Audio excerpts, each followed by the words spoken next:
40년을 한결같이 제 곁을 지켜주던 남편이 떠난 지 어느덧 100일이 지났습니다. 남들은 시간이 약이라지만 저는 시간이 갈수록 가슴에 구멍이 커지는 것만 같았죠. 밥솥에 밥은 줄지 않고 텔레비전 소리만 크게 키워놓은 거실은 참으로 적막했습니다. 남편은 가기 전까지 제 손을 꼭 잡으며 신신당부했죠. 당신 이 건물 하나는 절대 누구 주지 마. 이게 당신 마지막 보루야. 그땐 그 말이 야속하게만 들렸습니다.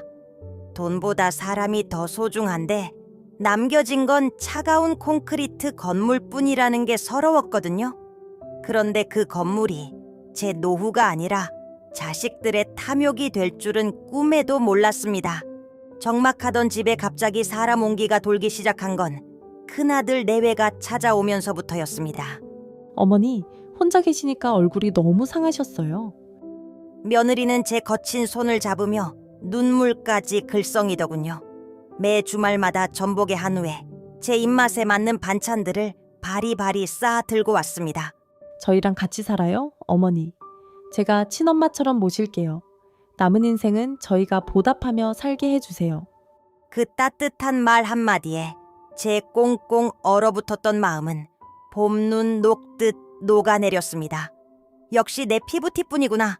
자식 농사 하나는 잘 지었구나 싶어 남편 몰래 속으로 얼마나 웃었는지 모릅니다. 아들은 건물의 세금 문제를 들먹이며 명의를 자기 앞으로 해두는 게 저에게도 이득이라고 입술이 마르도록 설득했습니다. 어머니, 제가 잘 관리해서 매달 용돈도 넉넉히 드리고 병원비 걱정 안 하시게 모실게요. 저는 아들을 믿었습니다. 내 뱃속으로 낳은 자식이 나를 속일 리 없다고, 설마 하늘에 계신 아버지가 남긴 재산을 가로채겠냐고 스스로를 다독였죠. 인감 도장을 찍는 그 순간 제 심장이 조금 떨렸지만 며느리의 환한 미소를 보며 애써 불안을 눌렀습니다. 그 미소가 승리자의 미소였다는 걸 도장을 찍고 난 직후에야 알게 되었습니다. 이제 다 우리 거네. 어머니, 저희 애들 방이 너무 좁아서요. 안방은 저희가 쓰고 어머님은 이쪽 옷방 쓰시는 게 맞을 것 같아요. 짐을 옮겨주던 아들은 제 눈을 피하며 먼 산만 보더군요. 며칠 전까지 제 손을 잡고 울던 그 며느리가 맞나 싶어 제 귀를 의심했습니다. 40년 넘게 남편과 자식들을 위해 닦고 광내던 내 집인데 하루아침에 저는 제 집에서 얹혀 사는 식객 신세가 되었습니다. 밥을 먹을 때도 며느리는 반찬이 너무 짜다, 조미료 냄새 난다며 타박을 일삼았고 아들은 그저 밥그릇에 코를 박고 침묵했습니다. 그 침묵이 제 가슴에 대못을 박았습니다. 이제 며느리는 제가 옆에 있어도 없는 사람 취급을 했습니다.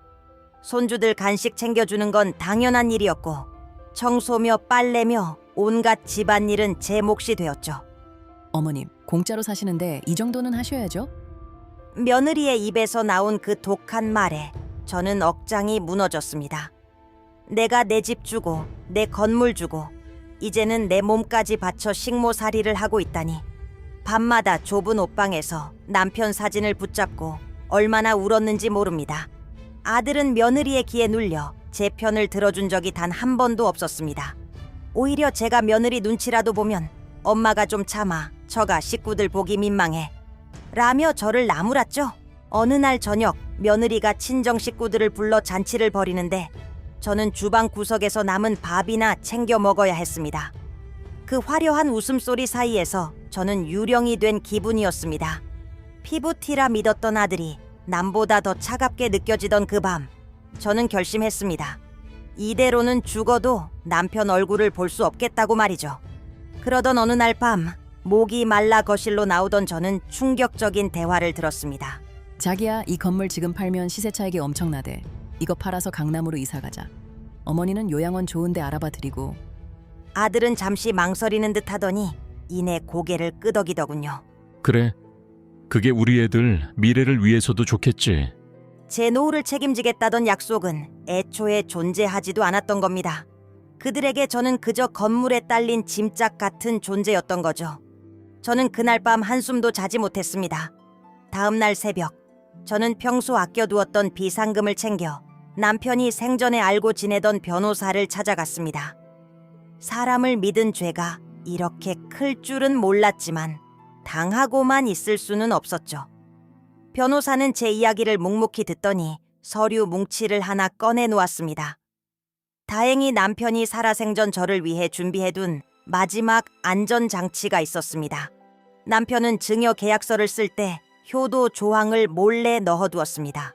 부양 의무를 다하지 않거나 부당한 대우를 할 경우 증여를 무효로 할 수 있다는 특약이었죠.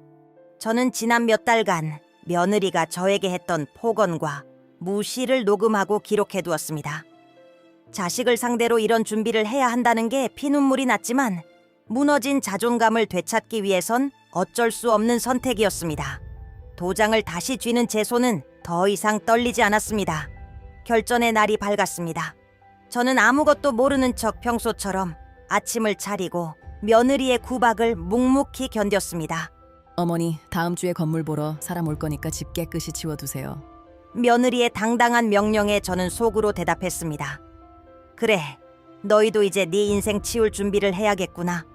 저는 조용히 짐을 싸서 제 이름으로 된 작은 오피스텔로 미리 거처를 옮겼습니다.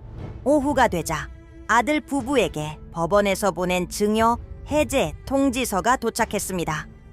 효도 의무 불이행으로 인해 건물의 소유권이 다시 저에게 돌아왔다는 청천벽력 같은 소식이었죠.